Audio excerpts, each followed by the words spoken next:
আজকে ঘুম থেকে উঠে আকাশের অবস্থা দেখে কিন্তু মনটা ভালো হয়ে গেল। রোদ্দুরও নেই, আবার বৃষ্টিও নেই। মেঘের আড়ালে সূর্যটা বারবার উঁকি দিচ্ছে। এরপরে আমগুলো দেখতেছি পড়েই যাচ্ছে, কি অবস্থা। বৃষ্টি হলে মনে হয় থাকতো। খুলনা জেলার প্রায় সব এলাকাতেই বৃষ্টি হয়েছে, শুধুমাত্র আমাদের এলাকাতেই বৃষ্টি হয়নি। কমলার আলু গাছগুলো পানির অভাবে দেখেন কেমন শুকায় গেছে। আর আমার লাউ গাছটাই মাঝে মাঝে একটু দিই পানি। তো রমজানে তো সকালবেলা উঠা হয় না, তো পানিও দেওয়া হয় না। বাবা, আমার লাউ গাছে দেখছো লাউও ঝুলছে, আমি তো খেয়ালই করিনি। মাশাল্লাহ, তো অনেক বড়ও হয়ে গেছে। কতদিন যে আসি নাই। রমজান মাসে ঘুমিতে উঠতে উঠতেই বেলা হয়ে যায়, তখন রোদ বেরোয় যায়। আর রোজা থাকে, রোদের ভিতরে আর বেরোতে ভালো লাগে না। অনেক দিনই আসি না। এর ফাঁকে দেখেন লাউ হয়েছে, তারপরে ডগাগুলোও বেশ তাজা তাজা হয়ে গেছে। এর মাঝে একদিন ডগা কেটে খাই ফেলেছিলাম। মানে অবহেলার উপরে অবহেলা, কেউ মাচাও দিয়ে দেয় না, আবার কেউ পানিও দেয় না, তার উপরেও একটা হয়েছে, লাউ হয়েছে। আর এদিকে আমাদের পুকুরের অবস্থা দেখেন, শুকায়ে ফুটবল খেলার মাঠ হয়ে গেছে। বাচ্চারা বিকালবেলা এর ভিতরে ফুটবল খেলে। আর খেজুর গাছটা, এই খেজুর হয়েছে বেশ। এই খেজুরগুলো যখন পাকবে না, সেই সময় হচ্ছে পানি হবে না পুকুরে। পাইকে পাইকে সব পানির মধ্যে টুস টুস করে পড়বে না। এই কমলারে খুঁজতে খুঁজতে আমি সকালবেলা এত দূর। ও দেখেন ঘরের ভিতরে পাতার পাহাড় বানাই ফেলিছে। পাতা দিয়ে যে ও কি করবে, এই সারা বছর গেল ওর পাতা কুড়াতে কুড়াতে। বাইরে ঘরে কথাই কি, ওর সাথে তো কথাই বলা যায় না, শুধু করকর করকর করকর করতেই থাকে। তো ডাকতে গেছিলাম হচ্ছে কচুরলতি বাছার জন্যই।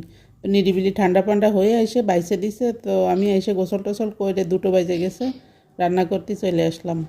তো কচুর লতিগুলো হচ্ছে আগের দিন মশলা দিছিলাম, তো আজকে বলতেছে কোনো মশলা না দিয়ে শুধু পেঁয়াজ মরিচ কাইটেই ভাজবা। আমার বর আবার একটু ভোজন রসিক মানুষ, তো প্রত্যেকটা রান্না ওরই সাজেশন মতো হয়। তা যেভাবে বলে ওইভাবে রান্না করলে আসলে খাবারগুলো অনেক মজা হয়। আমিও কেমন যেন এখন মানে ওর উপরেই ছাইড়ে দিই।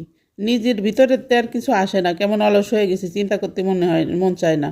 রান্নার সময় হলে তার কাছে আমার জিজ্ঞেস করাই লাগে, কি রান্না করব, কিরাম করে রান্না করব, কি মাছে কি তরকারি দেবো। কেমন যেন আমার একটা অভ্যাস হয়ে গেছে। তো অনেক মজা হয়েছিল, চিংড়ি মাছ ছাড়া, মশলা ছাড়া। সংসারে আমরা যারা বাকি সদস্যরা আছি, আমাদেরও তো রুচি নেই, একটা হলেই হয়েছে। আর ওর রুচির পিছনেই দৌড়াই পারি না, আমাদের রুচির আর মানে কদর করার সময় থাকে না।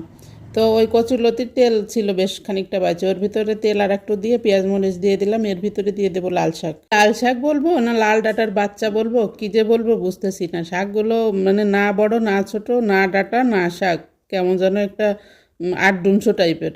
তো মোটামুটি খারাপ লাগেনি, কিন্তু অতটা ভালোও লাগেনি। শীতকালে লাল শাকের যে মজা, অত মজা লাগেনি। প্রথমে ভাবছিলাম হালকা একটু ভাপ দিয়ে নিই, কিন্তু আমি ওই লাল শাকও ভাপ দিই না, তো সেই হিসেবে এটারও আর ভাপ দিই নাই। তাই একসাথে পেঁয়াজ মরিচ ভাইজাই ওর উপরে দিয়ে দিলাম। তো এই তো হয়ে গেল আমার লাল শাক। আজকে ভাবতেছি ঝোল টোল রান্না করবো না, ট্যাংরা মাছ ভুনা করবো, লাল শাক ভাজি আর এই কচুরলতি, আর দুধ তো থাকবেই ভোর রাতে, আর একটা কিছু ভর্তা করলে হয়ে যাবে। সন্ধ্যা রাতে ইফতার করার পরে ভাত কেউ তেমন খায় না, প্রতিদিন শুধু রান্না করা আর হচ্ছে তরকারি নষ্ট করা, ফেলাই দিয়া, এছাড়া কোনো কাজ নেই।